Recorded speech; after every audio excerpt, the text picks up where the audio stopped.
여러분 안녕하세요. 안녕하세요. 네, 오늘 제가 여기 이렇게 나오면서 이러다가는 내가 중독이 되겠다 이런 생각을 좀 했습니다.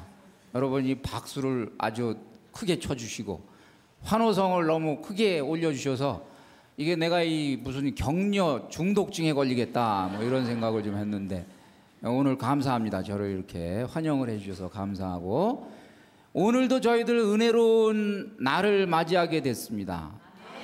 제가 여러분들 얼굴을 보니까 은혜 따로 받을 필요가 없어요. 벌써 여러분들 얼굴이 훤하신데 무슨 좋은 일들이 있으셨나요? 있었죠? 성서 공부하기 시작하면서부터 이상하게 하는 일마다 잘 되리라. 손 들어보세요. 그렇게 됐다 손 들어보세요. 그렇게. 네, 손 내세요. 네, 감사합니다. 자, 그러면은 이제 7강, 우리 오늘 이제 7번째 강의인데, 우리가 여러 가지 다 의미가 있지만, 우리 또 7 그러면 뭐가 떠올라요? 무지개 원리. 무조건 하여간 7 그러면 여러분들은 무지개 원리를 생각해. 지나가다가 7, 저기도 무지개 원리가 있네. 이렇게 생각하셔야 됩니다. 자, 우리 7강이 이제 제목이 뭐냐면 삼색 슬픔입니다. 자, 오늘은 이제 저희들이 이 복음서에 있는 이야기를 통해서 세 가지 슬픔을 좀 보겠습니다. 우선은 유다의 슬픔을 볼 겁니다, 여러분. 자, 유다가 어떤 슬픔을 가지고 있었을 것 같아요? 우리 배반을 했는데 배반한 슬픔은 제가 봤을 때는 그거는 누구든지 가지고 있는 슬픔이에요. 근데 여기서 유다가 가지고 있는 슬픔을 우리는 뭐라고 이름을 붙이면 더 좋을까? 사실 유다는 나중에 배반하고 나서 울었어요. 유다도 울었습니다. 유다도 울었는데 이걸 무슨 슬픔이라고 이름을 지을 거냐? 우선 베드로도 조금 이따 얘기할 거거든요. 그럼 유다의 슬픔과 베드로의 슬픔은 뭐냐? 베드로도 울었죠. 이 두 사람의 슬픔의 차이를 이름을 붙여주면 유다의 슬픔은 자기 연민의 슬픔이다. 뭐라고요? 자기 연민의 슬픔. 네. 이 사람이 자기 연민에 빠지면 자살을 합니다. 그러니까 헤어나오지 못하면 자살을 해요. 그러니까 자기라는 자라는 굴레에서 여기에서 슬픔에 잠기면 이 사람은 희망을 갖지 못합니다. 그런데 베드로는 무슨 눈물을 흘렸냐면 회개의 눈물을 흘렸습니다. 회개의 눈물은 자기 연민의 슬픔을 넘어서 내가 희망을 붙들을 수 있는 분을 바라보는 거예요. 다르죠? 나를 붙들어 주실 분을, 그분 손을 잡는 거예요. 그게 회개의 눈물이고 슬픔이고, 그 다음에 이제 우리는 오늘 막달라 마리아를 볼 겁니다. 막달라 마리아 또는 마리아 막달레나 이렇게 하죠? 네, 마리아. 일단은 옛날 이름으로 불러봅니다. 막달라 마리아. 막달라 마리아는 울었어요. 마찬가지로 슬퍼한 적이 있어요. 네. 어디서 울었어요? 예수님 무덤이 비어 있는 거를 발견하고 제자들이 다녀갔을 때 제자들은 그냥 갔죠. 이 제자들이 여러분 보면은 무정해요. 막달라 마리아가 무덤이 비어 있다고 얘기해가지고 뛰어갔거든요. 그래서 제자들 2명이 뛰어가가지고 무덤이 빈 걸 확인했거든요. 그 이후에 막달라 마리아가 같이 왔거든요. 그런데 이 두 남자가 어떻게 했냐? 막달라 마리아를 챙기지 않고 자기들만 갔단 말이에요. 성경에 보시면 그렇죠. 그러고 막달라 마리아가 바로 이 예수님 어디 있냐고 도대체 어디 간 거냐고, 이게 시체가 지금 도대체 어떻게 된 거냐고 울고 있었습니다. 이때 이제 이걸 사랑의 눈물이다. 이거를 우리는 수준 있게 생각해야 돼요. 이 사랑은 수준 있는 사랑이다. 이렇게 생각을 좀 할 필요가 있습니다. 자, 저희들이 이제 이 윤곽 속에서 오늘 슬픔을 보겠습니다. 우선 이제 유다의 슬픔을 보면, 여러분 우선 유다의 어떤 신상 정보를 좀 저희들이 알고 있는 것을 좀 복습을 할 필요가 있습니다. 유다는 가리오 시몬의 아들이었다. 그리고 이제 12사도가 이렇게 언급이 되는 대목에서는 유다는 항상 꼴찌로 나와요. 조금 이때부터 기분이 좀 나빴을 거야, 유다가. 그러고 유다는 이 12사도 중에서 회계를 맡았다. 돈주머니를 이제 맡았어요. 그런데 사실은 이 회계는 중요한 직책입니다. 이 회계가 잘해야지 뭐 어디 가서 얻어먹고, 회계가 잘해야지 뭐 잠도 제대로 자고 다 그러는 거예요, 이게 지금. 그런데 이제 여러분 좀 이따가 봅니다마는 예수님의 발에 향유를 부은 그 여인에게 불평불만을 했어요, 마리아에게. 근데 유다도 사실은 귀신을 쫓아내고 병을 고친 일도 있습니다. 그러니까 하나님의 능력을 받았죠. 이 후날 이제 역사는 유다를 평가하기를 유다는 악마였다, 이거 아주 그냥 기분 나쁜 얘기예요. 또는 유다는 도둑이었다, 또는 유다는 배반자였다. 이 성서가 표현하는 단어입니다. 자, 그런데 어떻게 해서 유다가 예수님을 배반했을까? 사람들이 추측을 할 따름이에요. 어떻게 해서 배반을 했을까? 이 단서를 보여주는 한 대목이 있습니다. 그 대목이 어디에 나오냐 하면 요한복음에 이제서 저희들이 확인할 수가 있는데, 거기서 보면은 이제 어느 날 예수님께서 마르다와 마리아의 집에를 갔어요. 베다니아에 갔어요. 마르다가 또 늘 하듯이 예수님을 또 밥상을 또 차립니다. 그날도 딴 날도 뭐 밥상 차렸는데 이날도 또 차려요. 그 사이에 또 마리아가 또 일을 저지르는 거예요. 이제 마르다가 봤을 때는 옥합 향유를 가져와 가지고 예수님 발치에 그것을 발에다가 그 비싼 향유를 뿌리고 머리카락으로 그것을 쓰다듬고 있었어요. 그렇죠? 이것은 사실은 마리아는 우리가 보지만 직관을 하고 있었습니다. 이미 마리아 머릿속에서는 예수님이 한 얘기를 다 종합을 한 거예요. 마리아는 예수님 말을 잘 들었잖아요. 마르다는 그냥 건성건성 들었잖아요. 마리아는 이미 굉장히 똑똑했기 때문에 그냥 괜히 이거 향유 발라준 게 아니에요. 예수님도 이게 의미가 없고 이게 내용이 없으면 내버려 두지 않는다고요. 향유를 지금 바르고 있어요. 나중에 이 얘기하기를 벌써 내 죽음을 예고하고 다 한 거다, 이렇게 이제 얘기를 합니다. 그것을 보고 나서 유다가 바로 돈 계산으로 들어갑니다. 아니, 저 비싼 향유를 저렇게 발에다가 저것도 발에다가 낭비할 수가 있는가?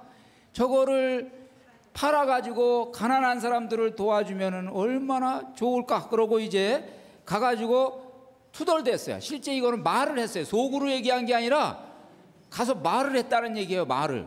아니, 이거를 나를 주지, 그런 거예요. 이제 마리아한테, 아니 이걸 그냥 나한테 봉헌하지. 그러니까 우리 주님의 이름으로. 그러면 내가 가난한 사람들한테 가서 착한 일을 할 텐데. 이렇게 돼 있단 말이에요. 성서는 그 다음에 바로 이어지는 구절에서 뭐라고 그러냐 하면은, 그런데 유다가 이 말을 한 거는 진심으로 얘기한 것이 아니라 일단은 받아가지고 어떻게 하려고? 삥 칠라고. 그래서 여기 돈주머니를 맡고 있으면서 거기에 든 돈을 가로채곤 하였다, 이 얘기가 나와요. 그가 그 말을 한 것은 도둑이어서 그 말을 했다, 이렇게 나와요. 그러니까 결국 유다는 예수님을 따라다니면서 쏠쏠했던 거예요. 예수님이 치유를 할 때마다 예수님이 미리 받지는 않지만 치유를 해주고 나면은 항상 유다가 뒤에 가서 내놔 한 거예요. 여러분, 우리도 먹고 살아야 돼, 내놔. 그래 이제 얘기를 했습니다. 그 예수님이 어떤 때는 내버려 뒀어요. 근데 이제 왜냐하면 이거 이 운영을 하기는 해야 되잖아요. 예, 아무리 예수님이지만 이슬만 먹고 살 수는 없잖아요. 헌금을 받아야 돼요, 사실은. 그래서 이제 사전에 안 받고 감사 예물로는 받은 거예요. 사실은 돈을 이제 챙기고 다니는데 유다는 이제 여기서 삥땅을 조금씩 그 동안에 이제 요재미가 이제 쏠쏠했습니다. 그런데 유다가 이제 팔아넘기는 거는 뭐냐? 사실은 여기서 우리가 전체를 보면은 유다는 이제 예수님이 한물 갔구나.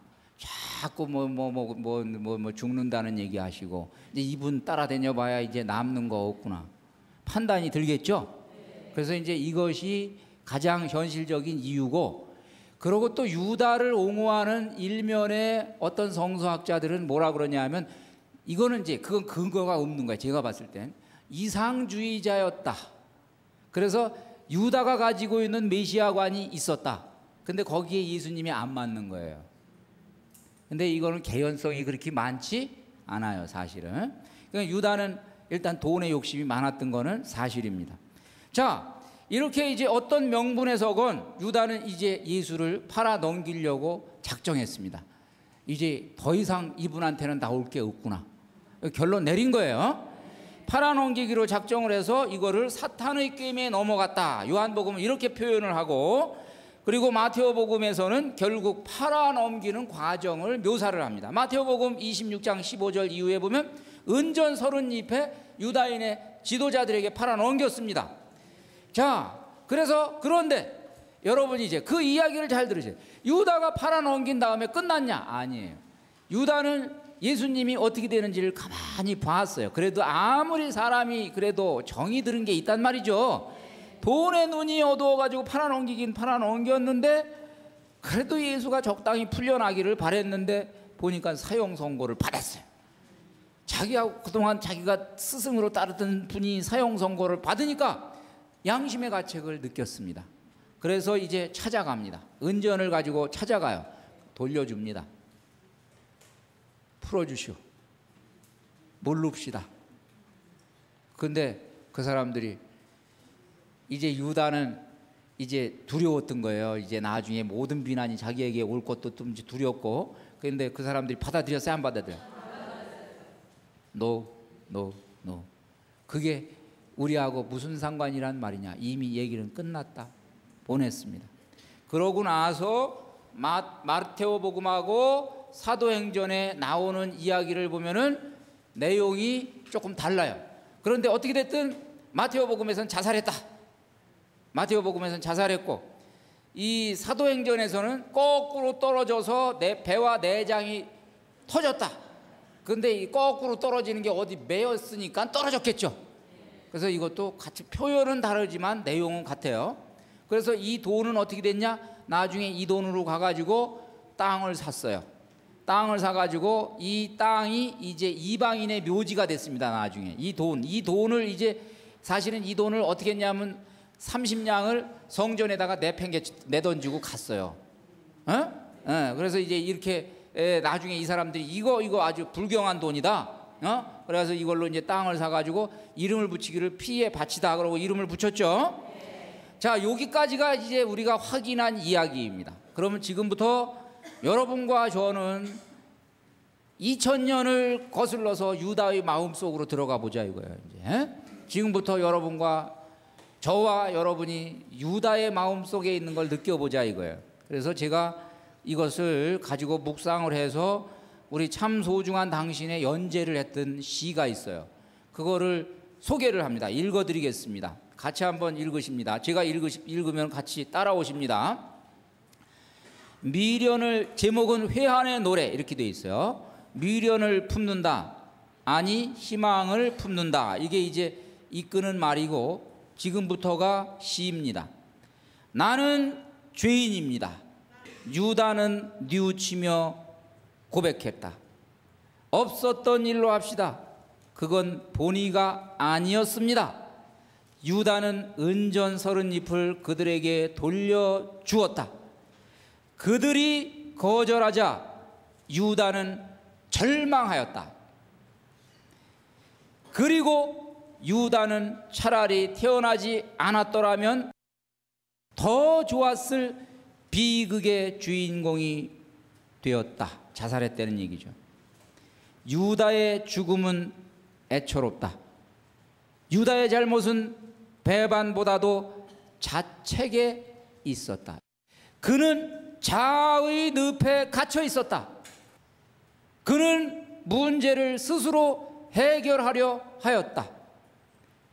그의 죽음은 스스로가 초래한 비운이었다. 유다의 눈물은 그래서 더욱 처연하다. 유다의 죽음은 우리를 위한 경종이다. 진짜를 보지 못하고 가짜를 탐욕하는 우리, 이 속에 눈멀어 제꾀에 넘어가는 우리, 매양 소탐대시라는 헛약은 우리, 바로 우리를 위한 스캔들이다. 유다의 죽음은 준열한 가르침이다. 이 시대의 유다들, 유다의 후예들을 위한 일침이다. 면목이 없기로는 더할 나위 없었을 베드로를 보라는, 자기 심판의 눈물 넘어 회개의 눈물을 흘리라는. 벌이 아닌 자비의 하느님을 바라봐야 되는데 왜 벌의 하느님을 바라봐가지고 여기서 죽냐 이거예요. 그렇죠? 피의 밭으로가 아니라 기회의 벌판으로 향하라는 내일의 유다들을 위한 뼈아픈 교훈이다. 호교에 토달린 쓰라린 초대이다. 혹시 내가 유다가 되거든 이러지 말라 이거예요. 아시겠죠? 네. 자, 유다는 여기서 그러고 이제 제 이야기는 미련을 품는다, 아니 희망을 품는다, 그러고 이제 끝나요. 유다는 여기서 끝납니다. 자, 오늘 할 게 많아요. 그래서 이제 두 번째, 이 베드로 회개의 눈물입니다. 자, 베드로에 대해서, 베드로를 저는 인간적으로 먼저 조명을 하고 싶습니다. 베드로의 프로필을 제가 작성을 해봤어요. 요즘 작성하면 어떻게 될까? 이것도 참 소중한 당신에 제가 계속 연재했던 시입니다. 때로는 과감하였다, 때로는 순발력이 있었다, 때로는 단호하였다. 이 베드로에게 이런 거 발견해요, 못해요? 발견합니다. 때로는 경솔하였다, 때로는 겁쟁이였다, 때로는 줏대가 없었다. 이런 일이 있었어요, 없었어요? 때로는 대밤했다가, 때로는 겁약했다가, 때로는 영웅이었다가, 때로는 사탄이었다가, 때로는 신복이었다가, 때로는 배반자였다가, 때로는 믿음직했다가, 때로는 불안했다가. 이거 읽을 때 여러분 어떤 느낌 들어요? 요거 꼭 나네, 요거 꼭 나야. 그렇죠? 네. 이런 그에게, 여러분 보세요, 이런 그에게 한결같은 것이 있었다. 지금 이렇게 들쭉날쭉이지만 변하지 않는 게 그 안에 있었어요. 그것은 큰 사랑이었다. 겉모양이 아닌 속마음을 보시는 그분은 그것을 보셨다. 예수님은 이 베드로, 이 들쭉날쭉인 이 베드로 안에서 하나 일관된 걸 봤어요. 뭐? 큰 사랑을 봤어요. 그분을 향한 뜨거운 사랑, 그것은 언제나 식지 않고 있었다. 그분의 형아는 그를 반석으로 삼았다. 베드로보다 나를 더 사랑한 사람이 있으면 내가 반석으로 삼겠다 이거예요. 예수님은 그렇게 하신 거예요. 보세요, 이따가 다 입증이 될 테니까. 마침내 그에게 천국의 열쇠를 맡기셨다. 열쇠가 그에게 넘어갔습니다. 그는 우리의 거울이다. 그 안에 우리가 있다, 내가 있다. 그는 우리의 위로다. 그의 얘기를 들으면 실수와 허물 가운데서도 괜시리 희망이 생긴다. 생겨요, 안 생겨요? 주님이 원하시면 걸림돌이 반석이 될 수 있다. 여기 지금 이 걸림돌 말이에요. 이 걸림돌이 뭐냐 하면은 사탄아 물러가라 할 때 얘기잖아요. 그 다음에 반석이잖아요. 예수님의 언어 수사학입니다. 예수님의 수사학이에요. 너는 바위다 그랬잖아요. 그랬다가 사탄으로 둔갑했잖아요.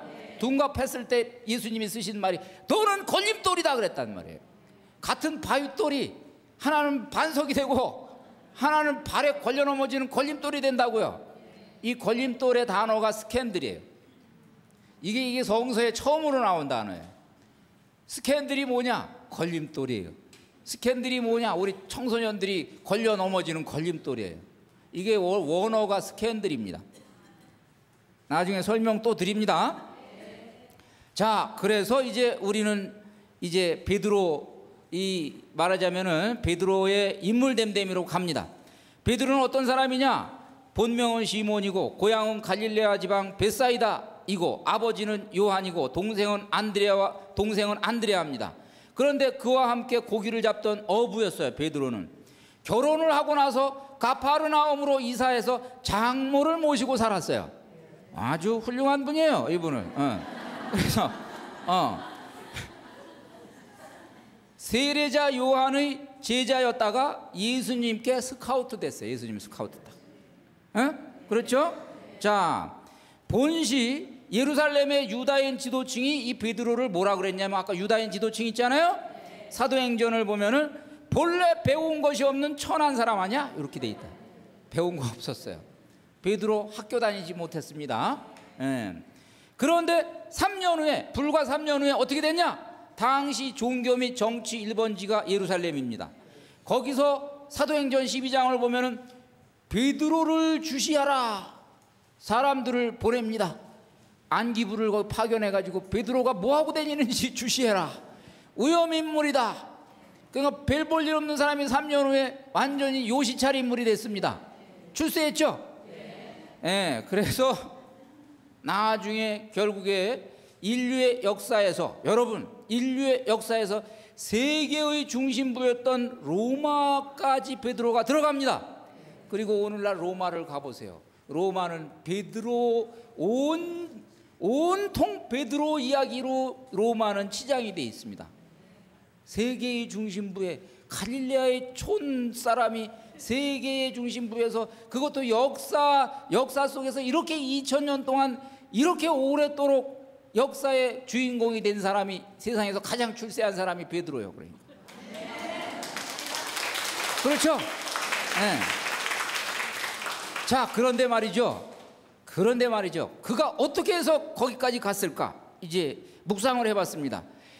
그는 첫 번째 사람으로 항상 소개가 되고 있습니다. 자, 시를 또 썼습니다. 그는 언제나 첫 번째 사람이었다. 첫 번째가 되는 것은 1등이 되는 것과 다르다. 첫 번째가 되는 것은 모험이다. 실패, 망신, 사기, 나아가 손가락질을 감수해야 하는 위험천만한 일이다. 그는 첫 번째로 예수님을 따라 나선 사람이었다. 그는 첫 번째로 예수님을 그리스도로 고백한 사람이었다. 그는 12제자 가운데 부활하신 예수님을 첫 번째로 목격한 사람이었다. 막달라 여자 마리아하고 말고는 첫 번째로 목격했습니다. 그는 성령 강림 후 첫 번째 설교자였다. 그는 첫 번째로 이방인에게 선교를 한 사람이었다. 여러분, 이방인에게 선교를 본격적으로 한 사람은 바오로지만 첫 번째로 이방인에게 선교를 하는 문을 연 사람은 베드로예요. 그는 예루살렘 공유회, 사도행전 15장에 사도들이 모였을 때 첫 번째로 거기서 연설을 한 사람이었습니다. 실수가 많았던 만큼 공적도 컸던 사나이, 그는 프론티어였다. 예수님이 왜 베드로를 좋아했나? 바로 이걸 좋아한 거예요. 첫 번째는 위험한 겁니다. 첫 번째는 벌써 뭔가를 감수하는 겁니다. 두 번째는 쉽습니다. 세 번째도 쉽습니다. 우리들이 그리스도 믿게 된 거는 아주 쉽게 믿은 거예요. 딴 사람 하는 거 보고, 사나 죽나, 잘 되나 잘 안 되나, 이거 다 보고 믿은 거예요. 우리는. 베드로는 하나도 확인 안 하고 따라간 거예요. 얘기가 다르죠? 이 첫 번째 정신이 갈릴레아 초음부를 예루살렘 언덕과 로마 광장 위에 우뚝 선 복음 선포의 깃발이 되게 한 것이다. 이거 됐어요? 그럼 베드로가 어떤 사람인가 이제 예수님 만남부터 봅니다. 자, 어느 날 이제 베드로가 고기를 잡고 있는데 베드로가 허탕치를 쳤어요. 아직 부르심 받기 전입니다. 밤새도록 허탕질을 쳤는데 어느 분이 저쪽에서 깊은 데로 가서 그물을 내려 고기를 잡아라. 깊은 데로 가서. 이분은 아는 분이에요, 사실은. 이제 고기 잡아본 적도 없는 사람이에요. 그 알기로는. 근데 자기는 허탕질 쳤는데 에이 모르겠다, 그냥 가서 한번 해보자. 그러고 가서 그물을 쳤는데 그물이 찢어질 지경이 되고 두 배에 가득히 차도록 고기가 잡혔다. 이렇게 돼 있죠? 그 다음에 베드로가 이야기합니다. 주님, 저에게서 떠나주십시오. 저는 죄가 많은 사람입니다. 이렇게 얘기합니다. 여러분, 이거 그냥 지나치면 안 돼요. 원래 말이에요. 사람은 자기 마음속에 있는 것이 말로 나타나는 겁니다. 베드로가 만일 영성가가 아니고 베드로가 만일 경영 마인드를 가지고 있었다면 이 얘기를 하면 안 돼요. 이 얘기하면 안 돼. 경영 마인드를 가지고 있어 베드로는 딴 얘기합니다. 어떻게 얘기하냐? 우리 동업합시다. 내가 다 몸으로 뛰고 선생님은 포인트만 일러주세요. 반 합시다. 그래도 남는 장사요. 그물 두 그물 다 찢어질 정도로 잡았으니까. 베드로가 만일 경영 마인드가 있었으면 이렇게 가야 되는데, 베드로는 사실은 어부지만 영성가였어요. 영성가니까 머리가 순간적으로, 베드로 머리가 굉장히 좋은 사람이 돌아간 거예요.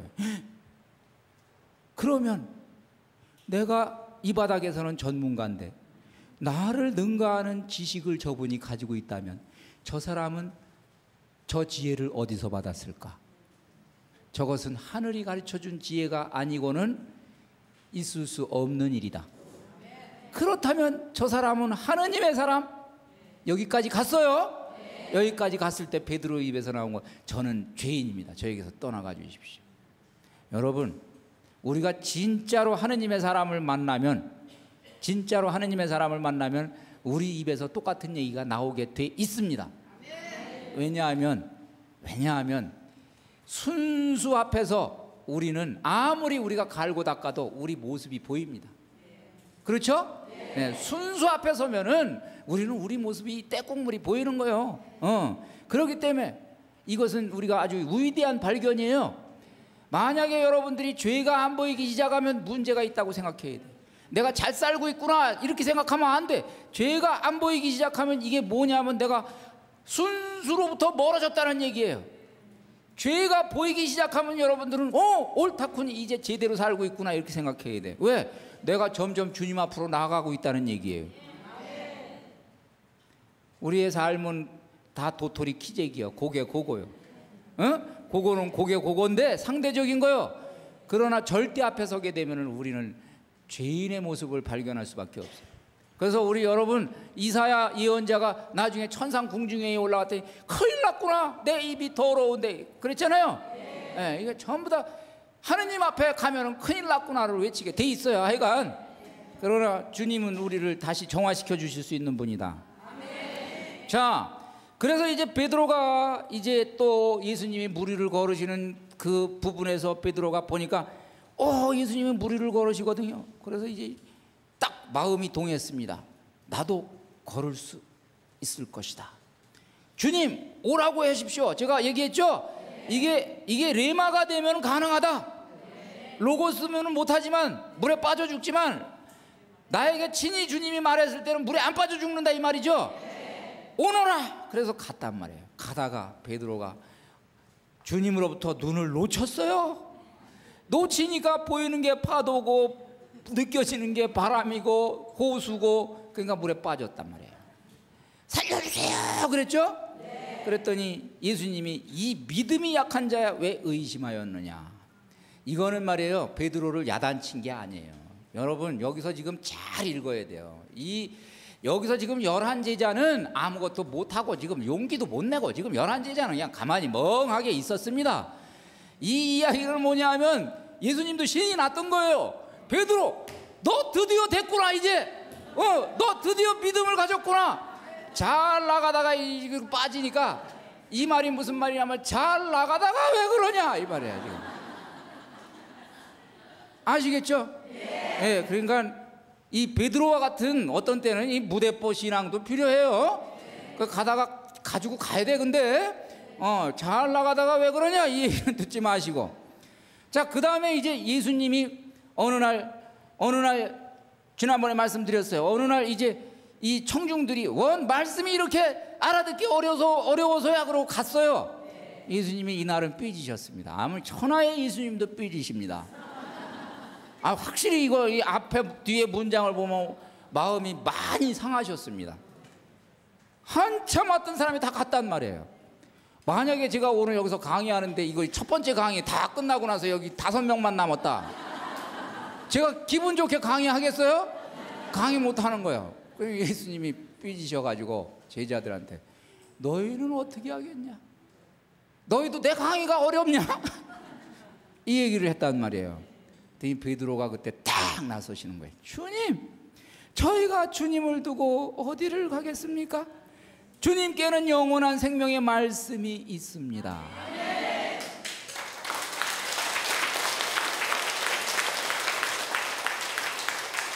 건성으로 읽으면 베드로가 안 보이는데 지금 몇 가지만 봐도 베드로 이거 보통 분 아닌데 보여요, 안 보여요? 이날은 주님도 기억이 날 거예요. 베드로가 그날 나를 위로해 줬지. 그렇지. 예수님이 위로를 받았어요. 그래, 내가 네 맛에 산다. 그렇게 되는 거예요. 자, 그러고 이제 산으로 올라갔습니다. 산으로 올라갔더니 이제 예수님께서 하얗게 눈부시게 변했습니다. 베드로가 그거를 보고 뭐라고 그랬냐면은, 주님, 저희가 여기서 지내면 좋겠습니다. 원하시면 제가 초막 셋을 지어 하나는 주님께, 하나는 모세께, 하나는 엘리야께 드리겠습니다. 얼떨결에 나온 말이지만 이거는 진심이었어요. 왜 그랬냐? 여러분, 베드로가 이 순간 뭘 생각했냐 하면 지나간 3년간의 세월이 주마등같이 지나간 거예요. 뭐가? 예수님이 그냥 고생하시면서 여기서 잘 데도 없으시고 어떤 데는 먹을 것도 없고 머리 둘 곳조차 없구나. 새들도 둥지가 있고 여우도 돌아갈 굴이 있는데 어떻게 사람의 아들은 머리 둘 곳이 없구나. 머리 둘 곳이 없어. 잠잘 데가 없어, 어디 가서. 자, 여러분, 예수님은 세수를 잘하고 다녔을까요? 여러분 생각해 보세요. 얼굴 깨제제 해가지고 같이 깨제제하고 예수님 발에서는 냄새 안 났을까요? 났어요. 여러분, 영화를 보면은 이 사람들이 뭐 이렇게 제대로 된 얼굴로 나오지만 사실은 돌아다니는 이 광야를 돌아다니는, 오늘날 뭐 샤워할 때가 있어요. 뭐가 있어요? 이거 보통 고생 아닙니다. 이거 그런 것들을 생각하면서 지금까지 베드로도 고생이고 다 고생인데, 오늘 예수님의 얼굴을 보니까 옛날 얼굴하고는 다른 환하게 변해 있는 거예요. 그러니까 베드로가 생각하기를 이제 됐다. 이제 고생 끝이다. 베드로 머리가 또 돌아간 거야. 예수님, 좋은 수가 있습니다. 여기 초막 셋을 지읍시다. 그러고 여기 사세요. 예수님, 우리가 왜 돌아다닙니까? 사람들이 오지 않으니까 우리가 가는 거 아니에요? 오게 만들어 드릴게요. 오게. 예수님은 여기 계세요.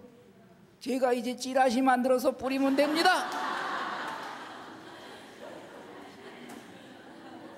얼굴이 환하게 빛난 얼굴로만 계세요. 전 이스라엘에서 몰려들 거예요. 그리고 모세도 올려보내지 마세요. 엘리야도 올려보내지 마시고 다 만나러 오게 합시다. 기가 막힌 얘기죠? 네. 그래서 나름대로 이렇게 얘기했는데 나중에 이 이야기는, 이 계획은 무산됩니다. 왜? 주님은 사람들이 오게 만드시는 주님도 되지만 가시는 분이에요. 오는 거는 올 수 있는 사람만 온다. 능력이 되는 사람만 온다. 가는 거는 능력이 안 되는 사람에게도 간다. 고통을 받는 사람한테도 간다. 시간이 없는 사람한테도 간다. 자격이 없는 사람한테도 간다. 이거예요. 이거. 네. 자, 이제 최후의 만찬으로 갑니다. 최후의 만찬으로 가는데 예수님이 이제 발을 씻어 주십니다. 발을 탁 씻어 주시는데, 발 내밀어라 그랬더니 다들 내밀어요. 그런데 베드로는 자기 차례가 딱 됐는데, 베드로요, 그림 있잖아요? 네. 베드로는 못 내밀어요. 왜 못 내미냐? 여러분, 베드로가 평소에 예수님을 생각했던 것은 예수님 그림자를 밟지도 않았던 사람이에요. 베드로는 당신은 하느님의 아들 그리스도십니다. 베드로 입에서 이것이 고백이 될 때 건성으로 고백된 게 아니에요. 에? 이분은 하느님이시다. 근데 이 꼬랑내나는 말, 나 이거 못. 얘네들은 지금 아무것도 모르고 지금 씻어준다니까 이런 철부지 없는 놈들 같으니라고 지금 이러고 있단 말이죠. 제 발은 안 됩니다. 이러고 있는 거예요. 예수님은 그 마음을 읽으셨습니다. 여러분, 읽으신 거예요. 읽으셔가지고 그 다음에 하시는 얘기가 뭐라고 그랬냐 하면은, 이게 오버한 게 아니에요. 베드로의 마음이에요. 내가 너를 씻어주지 않으면 너는 나와 함께 아무런 목도 나누어 받지 못한다. 너와 나의 관계는 끝이다 이 말이에요.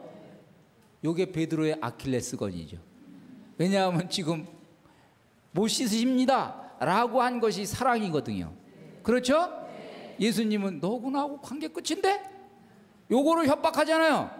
그러니까 베드로가 어떻게 바뀝니까? 그러면 손도, 그러면 머리도 나오잖아요. 얼마나 사랑에 욕심이 있었던 사람인가 아시겠죠? 자, 그러다가 이제 어느 날 예수님이 이제 배반을 예고합니다. 오늘 밤에 너희는 모두 나에게서 떨어져 나아갈 것이다. 배반을 예고하고 이제 베드로가 그때 스승님, 모두가 스승님에게서 떨어져 나가도 저는 떨어져 나가지 않습니다 그랬죠. 그 얘기가 무슨 말이냐면, 여러분 이거 아주 중요한 말이에요. 맞아요. 얘네들 말이죠. 요 11명 말이죠. 얘네들 너무 믿지 마세요 이 말이에요. 그런데 요거는 체험적인 얘기입니다. 그러니까 베드로가 그동안 고생했다는 얘기를 나타내고 있는 거예요. 예수님이 12제자한테 일 맡겨놓고 나 산에 좀 올라가 올 테니까 니네들 가만히 있어라, 무릎 꿇고 있어라, 뭐 예를 들면. 그런데 전부 다 딴짓한 거예요. 이 베드로 혼자만 제대로 지금 했던 거예요. 그걸 다 지금 파악하고 있는 거예요. 요놈들 다 튈놈들이에요. 요놈들 다 그랬단 말이죠. 근데 저는 안 그렇습니다 그랬어요. 그랬더니 예수님이 안 그래? 너 새벽 닭이 울기 전에 세 번 울기 전에, 새벽 닭이 울기 전에 네가 나를 3번 배반하리라. 아니에요. 저는 죽으면 죽었지 배반 안 합니다.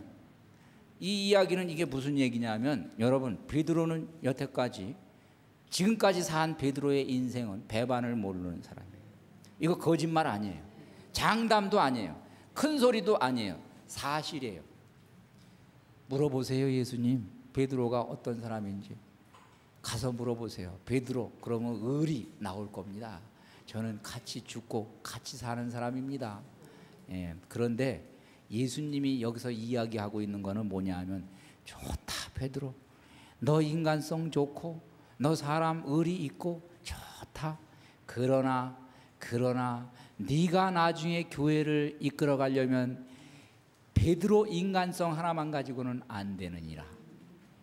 아무리 자기가 자기 인간성을 믿어도 목 앞에 칼 들어와 봐라, 얘기 달라질 거다.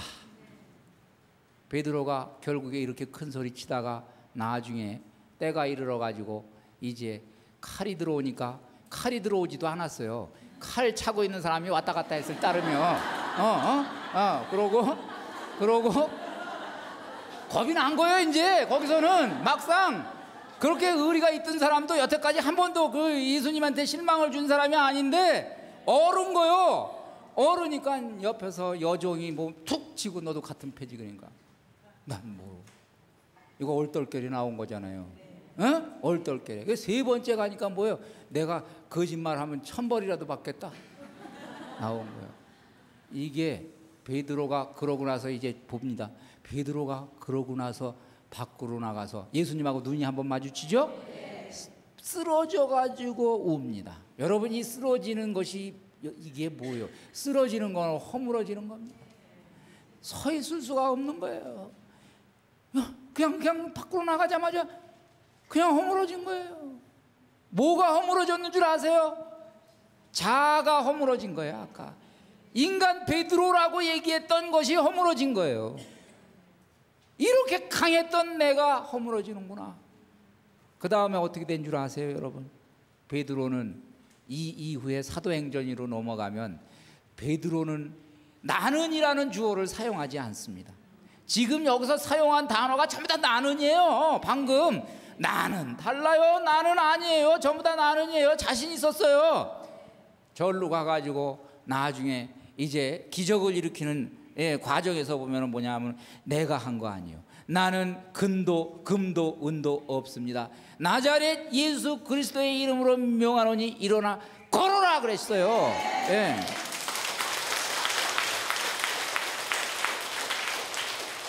이 이후에 베드로가 제일 많이 사용하는 주어는 나자렛 예수 그리스도의 이름으로입니다.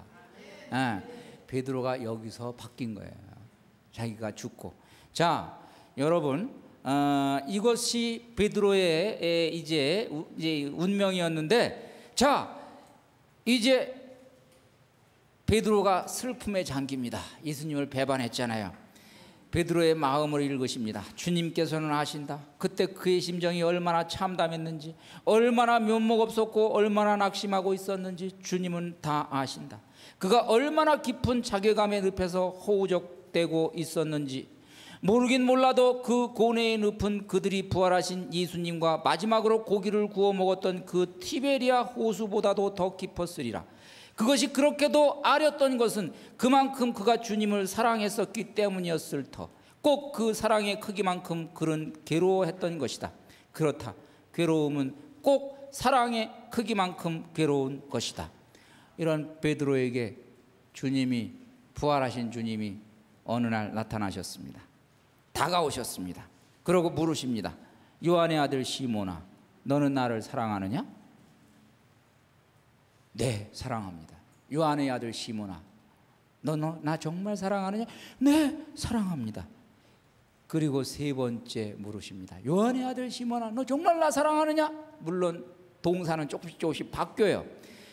그러나 이 세 번째 물음에 베드로의 슬픔이 폭발합니다. 주님께서는 모든 것을 아십니다. 제가 주님을 사랑하는 줄 주님께서 다 알고 계십니다. 그랬어요. 이거는 무슨 말이냐?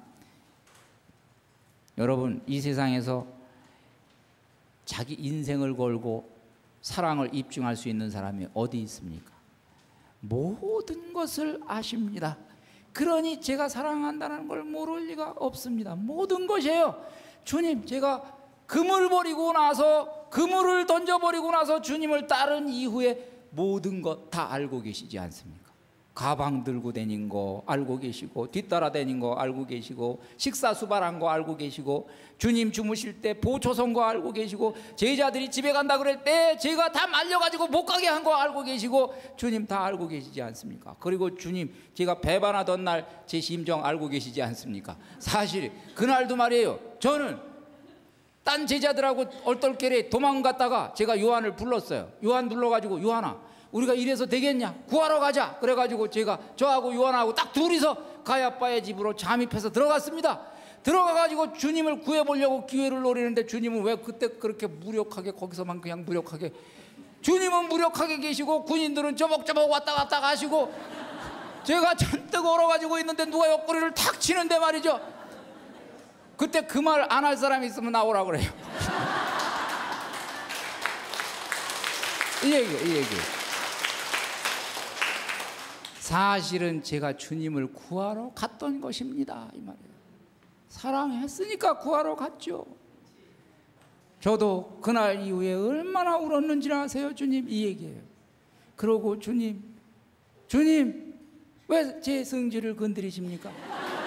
제가 그날 이후에 지나가다가 삼자만 보면 기절을 했는데 3번 물으셨어요, 저한테.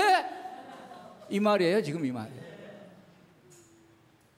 자, 이 일이 있고 나서 베드로는 주님의 음성을 한 번 더 듣습니다. 베드로, 내 양을 잘 돌보아라.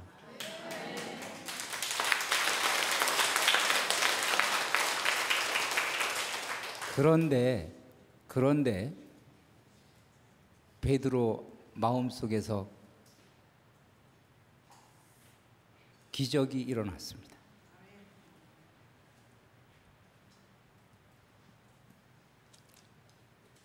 상처가 3가지가 있었어요.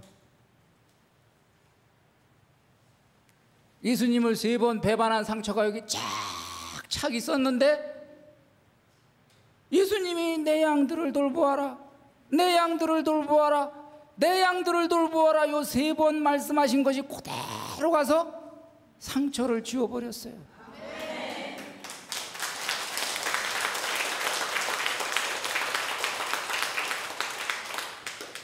그 이후에 베드로가 완전히 다른 사람이 돼가지고 살았고, 마지막에 네로 황제의 이제 대박해 때 여러분 65년도에 이제 이 거꾸로 매달려서 죽습니다. 자청해가지고 아마 저는 확신합니다. 베드로의 마지막 기도가 뭐였을까? 이렇게 기도했을 거예요. 주님, 이제 아시겠죠? 제가 주님을 얼마나 사랑하는지. 네, 오늘 제가 좀 시간이 조금 이제 길었어요. 오늘 강의 여기서 마치고 나머지 못한 거 다음에 이어서 하겠습니다. 여러분 영광송 바치고 마치겠습니다. 성부와 성자와 성령의 이름으로 아멘. 영광이 성부와 성자와 성령께 처음과 같이 이제와 항상 영원히 아멘. 성부와 성자와 성령의 이름으로 아멘. 감사합니다.